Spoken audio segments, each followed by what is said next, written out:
शादी के बाद विदा होकर मैं ट्रेन में अपने ससुराल जा रही थी। मेरी सुहागरात भी ट्रेन में ही होनी थी। मैं भी बेसब्री से अपने पति का इंतजार कर रही थी। मैंने अपने पति को अभी तक भी नहीं देखा था। मेरा पति आया तो उसे देखकर मैं बहुत ही खुश हुई, क्योंकि वह एक लंबे चौड़े कद का आदमी था। उसने आते ही मेरे साथ, मेरा नाम सिमरन है, आज मेरी शादी का दिन है, मेरे में सारी तैयारी धूमधाम से चल रही है। मेरे पापा ने मुझे 10वीं तक पढ़ाने के बाद मेरी शादी तय कर दी। मेरे गांव में ऐसा ही होता है। यहाँ पर लड़कियों को बहुत कम ही पढ़ाया लिखाया जाता है और 18 से 20 साल की उम्र होते ही उनकी शादी कर दी जाती है। मेरे पापा ने फिर भी मुझे 10वीं तक पढ़ाने दिया।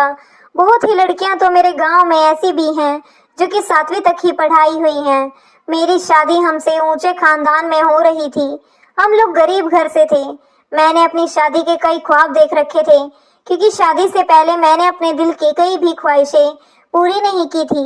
मेरी माँ ने मुझसे यही कहा था कि मैं अपने दिल की सारी ख्वाहिशें अपने पति के साथ ही पूरी करूं। मुझे उम्मीद यह थी कि मेरा पति मेरी हर ख्वाहिशों का मान रखेगा और मुझे समझेगा, लेकिन कुछ चीजें ऐसी थी कि जिससे मुझे ठेस पहुंच रही थी।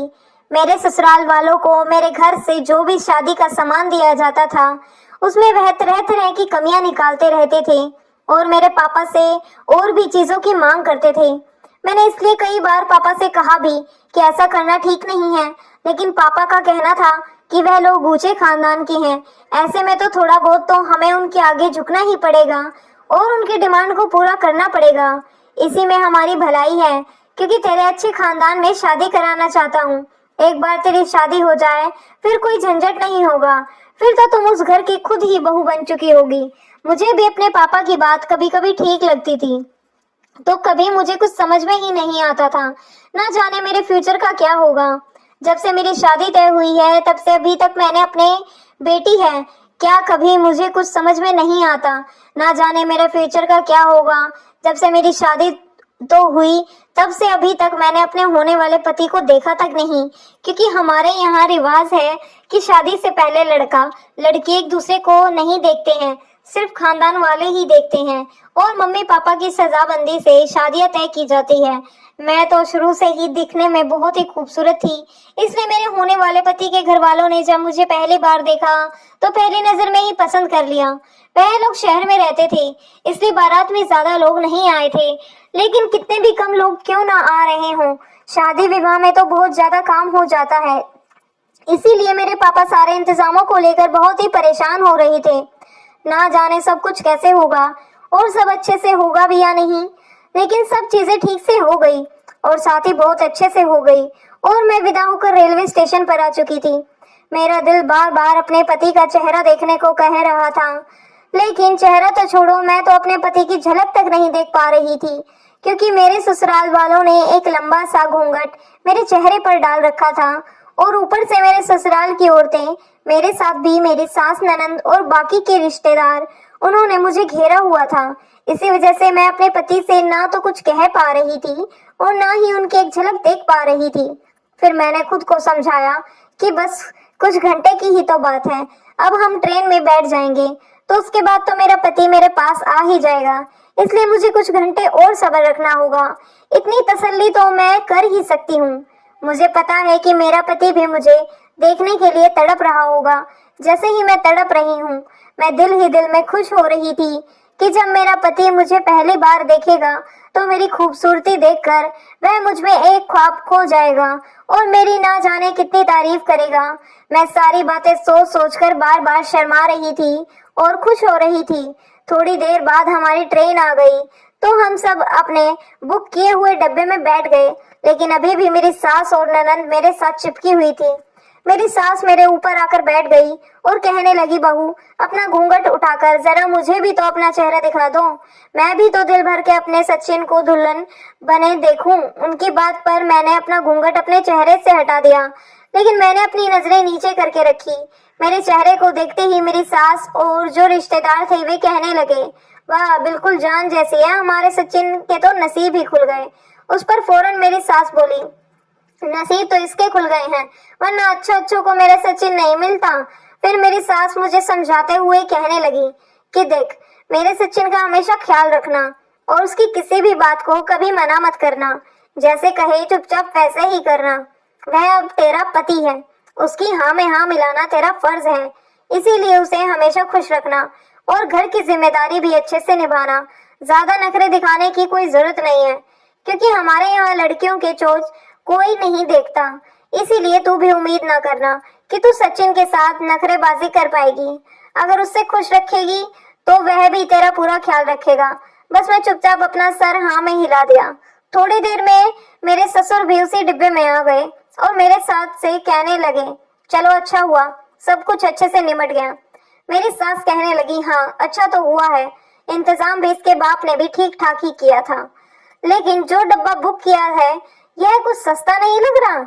अगर थोड़ा और अच्छा डब्बा बुक कर लेते तो क्या चला जाता। इस बात पर मेरे ससुर कहने लगे कि अरे अब रहने भी दो, अब तुम यह क्या बातें लेकर बैठ गई हो। मेरी सास कहने लगी, अरे जो बात है वही कह रही हूँ, जाएगी ना, आखिर हम लोग बहुत ऊंचे खानदान के हैं तो हमारी किसी भी चीज में कोई कमी नहीं होनी चाहिए। अभी तो कपड़े वगैरह भी देखना बाकी है। अगर मुझे जरा भी किसी चीज में कोई कमी लगी तो मैं इसके बाप को बुलाकर सारी भरपाई करवा लूंगी। मेरी सास की यह बातें सुनकर मेरे ससुर चुपचाप अपना सिर हाँ में हिलाते हुए डिब्बे से बाहर चले गए। फिर वह अपनी बेटी यानी मेरी ननद को देखकर कहने लगे, चलो अब जो भी है, अब यह लड़की हमारे घर की बहू है, जैसी भी है हमें इसे अपनाना ही पड़ेगा। लेकिन किया भी क्या जा सकता है, जितना मिला उतने में हमें संतोष करके रहना होगा। मुझे अपनी सास की सारी बातें बहुत ही बुरी लग रही थी, लेकिन मैं उनसे कुछ भी नहीं कह रही थी। सब्र का घूंट पीकर मैं चुपचाप रह गई। उसके बाद मेरी सास कहने लगी, मेरा पैर बहुत दुख रहा है, ले बहू थोड़ा मेरा पैर दबा दे, मैं भी अब अपनी बहू के होने का कुछ फायदा तो उठा लूं। मेरी सास फौरन ही अपने पैर मेरी गोद में रखती। मैं भी चुपचाप उनके दोनों पैरों को दबाने लगी और वह बड़े आराम से आंखें बंद करके सोने लगी। मैं अपने दिल ही दिल में यह सोचने लगी कि कहाँ मैं अपने पति से मिलने के ख्वाब देख रही थी और कहाँ ये लोग मेरे पीछे ही नहीं छोड़ रहे। अब तो काफी रात भी हो गई है, लेकिन फिर भी यह लोग मेरे डिब्बे से बाहर जाने का नाम तक नहीं ले रहे थे। फिर मैंने सोचा कि मुझे इन सब की आदत डालनी होगी, क्योंकि मैं इसी खानदान में विवाह करके जा रही हूँ, तो यह सब तो अब लगा ही रहेगा। खैर थोड़ी देर के बाद सास ने कहा, चल बस बहू सेवा कर ली, अब मेरे बेटे की सेवा करना। उसके बाद वह मुझसे कहने लगी कि देख अपने इन सारे जेवरात का ख्याल रखना, एक भी जेवर इधर से उधर नहीं होना चाहिए। इतना कहकर वह मेरे डिब्बे से बाहर चली गई। मैंने भी चैन की सांस ली। अब रात काफी हो चुकी थी। मैंने धीरे से अपने घूंघट को हटाया और अपने बालों को खोल दिया और खिड़की के पास जाकर बैठ गई। बाहर की ठंडी हवा और खूबसूरत नजारा मुझे अंदर ही अंदर सुकून सा लग रहा था। ट्रेन अपनी रफ्तार से दौड़ते ही जा रही थी और बाहर दिखती हुई हरियाली चांदनी रात में किसी जन्नत जैसी लग रही थी, मेरी आंखों को ठंडक पहुंचा रही थी। मैं कुछ देर चुपचाप बाहर का नजारा देखकर आहिस्ता आहिस्ता गुनगुनाती रही। फिर मेरे दिल में ख्याल आया कि काफी देर हो गई है, लेकिन मेरे पति अभी तक मेरे पास क्यों नहीं आए। अभी मैं यह सब सोच ही रही थी कि तभी मुझे डिब्बे के दरवाजे पर किसी की आहट सुनाई दी। मैं समझ गई कि मेरे पति आ रहे हैं। मैं फौरन ही सीधी होकर बैठ गई और अपने दुपट्टे को मैंने ओढ़ लिया। मेरे पति अंदर आ चुके थे। उन्होंने अपना चेहरा उतार कर एक तरफ साइड में रखा। मुझे लगा कि वह मुझसे कुछ ना कुछ तो कहेंगे। मैं पहली बार अपने पति की आवाज सुनूंगी। मैंने अपना सर नीचे कर लिया। उन्होंने अपनी शेरवानी उतार कर एक साइड रख दी और वह मेरे पास आकर चुपचाप बैठ गई। इसके बाद उन्होंने आहिस्ता से मेरी गर्दन पर हाथ रखा और मेरे बालों को एक तरफ किया। उसने इस तरह से करने से मेरे पूरे जिस्म में एक अजीब सी लहर दौड़ गई। मुझे ऐसा लगा जैसे करंट का झटका लगा हो। मेरी आंखें शर्म से बंद हो गई। मैं सोचने लगी कि यह क्या है, इन्होंने आते ही सब कुछ करना शुरू कर दिया। मुझे तो लगा था कि हम मुझसे थोड़ी देर बात करोगे और कुछ देर मेरी तारीफ करोगे, लेकिन उन्होंने ऐसा कुछ भी नहीं किया। फिर मैंने सोचा हो सकता है कि मेरे लिए बहुत ज्यादा बेचैन हो और इसीलिए इनसे सब्र नहीं हो रहा हो। इसके बाद मेरे पति ने मुझे घुमाकर अपनी तरफ बिठाया और मेरे चेहरे को दोनों हाथों में लेकर बहुत ध्यान से देखने लगे। मैं मुस्कुरा रही थी। मैंने भी अपनी नजरें उठाई और एक नजर अपने पति की तरफ देखा। जब मैं अपने पति को देखा तो मैं बहुत ही खुश हुई, क्योंकि मेरे पति दिखने में बहुत ही हैंडसम थे। जैसा पति मैं चाहती थी बिल्कुल वैसे ही मिला था। देखकर मैं खुश हो गई थी कि कम से कम मालिक ने मुझे मेरा मनचाहा जीवन साथी दिया। वह ना सिर्फ शक्ल से अच्छे थे, बल्कि उनका कद-काठी भी बहुत लंबा चौड़ा और मजबूत था। उनकी भरी हुई बदन, मजबूत हाथ मुझे अंदर से बेचैन कर रहे थे। उसके बाद उन्होंने मेरे साथ सब कुछ करना शुरू कर दिया। उन्होंने मेरे जेवरात एक एक करके उतारे और उन्हें कपड़े में लपेट साइड कर रख दिया। इस एहसास को मैं लफ्जों में बयां नहीं कर सकती। इस एहसास को मैं लफ्जों में बयान नहीं कर सकती थी, क्योंकि मेरे पति जिस तरह से टूटकर मुझे प्यार कर रहा था, उससे अभी मैं बहुत खुश थी, क्योंकि वह मेरी सहूलियत का भी पूरा ध्यान रख रहा था। मैं बहुत ज्यादा खुश थी। मैं भी अपने पति का पूरा पूरा साथ दे रही थी। इधर ट्रेन की रफ्तार तेज थी। उसके बाद ना जाने कब मिलन की थकान से हम इस कदर थके हुए थे कि कब मेरी आंख लगी मुझे पता ही नहीं चला। सुबह के करीब ही मुझे अपने डिब्बे के बाहर कुछ हल्का सा शोर सुनाई दिया, जिसे सुनकर मैं फौरन बैठ गई। मैंने देखा कि मेरा पति डिब्बे में नहीं है। मैं समझ गई कि वह फ्रेश होने के लिए गए होंगे। मैंने फौरन अपने कपड़े बदले और खुद को दुपट्टे से ढककर मैं जैसे ही बैठी, वैसे ही मेरी सास, ननंद और ससुर सब लोग आ गए। ना जाने किस बात से बुरी तरह से परेशान थे। पहले तो मुझे कुछ भी समझ नहीं आया। मैंने फौरन सबके पैर छुए। फिर मेरी सास कहने लगी कि तेरे जेवरात सही सलामत है ना। उनकी यह बात एकदम से सुनकर मैं हैरान रह गई, क्योंकि उस वक्त मेरे जिस्म पर एक भी जेवर नहीं था, सिर्फ एक लॉकेट था, क्योंकि मेरे पति ने रात के वक्त मेरे सारे जेवरात उतार दिए थे। मेरी सास ने फौरन मुझे टटोलना शुरू कर दिया। वह यह देखकर हैरान रह गई कि मेरे जिस्म पर एक भी जेवरात नहीं था। इससे पहले कि मैं उनसे कुछ कह पाती, उन्होंने शोर मचाना शुरू कर दिया कि अब तो हम पूरी तरह से बर्बाद हो गए। उस चोर ने न सिर्फ हमें लोगों को लूट लिया, बल्कि बहू के सारे जेवर भी ले गया। हमारा तो लाखों का नुकसान हो गया। मैं तो बहू के जेवरात को लेकर ना जाने कितने ख्वाब देख लिए थे। इन जेवरात को पहनकर मैं अपने रिश्तेदारों में जाऊंगी और सबको शौक से दिखाऊंगी कि मेरे पास भी इतने महंगे महंगे जेवरात हैं। लेकिन अब मैं क्या करूंगी? हमारा तो लाखों का नुकसान हो गया है। रुपए पैसे भी हाथ धो बैठी। मेरी सास बहुत ज्यादा रोने लगी और कहा, तेरा दिमाग क्या घास चरने गया था? आखिर क्या कर रही थी जो तुझे पता ही नहीं चला कि तेरे जेवरात कब उतार कर ले गया? मैं उनसे इन्हें कहना चाहती थी कि मेरे साथ ऐसा कुछ भी नहीं हुआ है, लेकिन मेरी सास मेरी कोई बात भी सुनने को तैयार नहीं थी। वह दहाड़ मार मार कर रो रही थी। मेरे ससुर उन्हें बार बार मना कर रहे थे कि वह इतना ज्यादा हंगामा ना करे। मेरी सास तो कुछ भी सुनने को तैयार ही नहीं थी। मेरी सास कहने लगी कि मुझे तो लगा कि बहू के कदम हमारे घर के लिए अच्छे हैं, लेकिन यह तो पनौती निकली। अभी भी तो यह मेरे घर पहुंची भी नहीं है और हमारा लाखों का नुकसान हो गया है। अगर मुझे पहले ही पता होता कि इसके कदम हमारे लिए अच्छे नहीं है, तो मैं कभी भी अपने सचिन की शादी इससे नहीं करवाती। वह मुझे गुस्से से चिल्ला कर बोली कि तुझे मैं छोड़ूंगी नहीं। तेरी इस नादानी की वजह से मेरा ना जाने कितनों का नुकसान हो गया है। अब तू देख, मैं तुझे सचिन से कहकर कैसे जलील करवाऊंगी। उनकी यह बात सुनकर मैं बुरी तरह से घबरा गई। मैं सोचने लगी कि मेरा पति मेरे सास की बातों में आकर मेरे साथ क्या बर्ताव करेगा। अभी तो उसके साथ गुजरे हुए मीठे पलों की याद मेरे दिल में उतरी भी नहीं थी कि मुझे उसके गुस्से का सामना भी करना पड़ेगा। तभी मेरी सास बोली कि यह लड़का भी इतना लापरवाह है कि क्या ही बताऊं।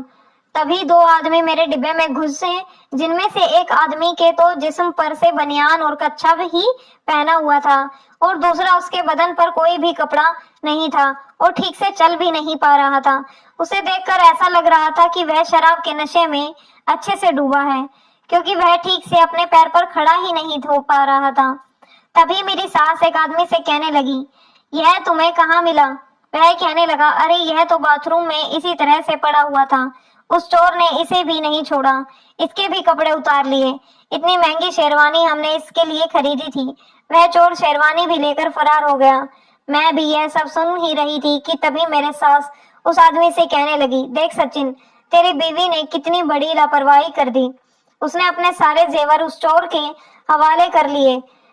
जब वह चोर उसके जेवरात चुरा के ले जा रहा था तो इसे शोर मचाना चाहिए था, लेकिन यह तो ना जाने कौन सा नशा करके सोई थी कि इसे कुछ भी पता ही नहीं चला।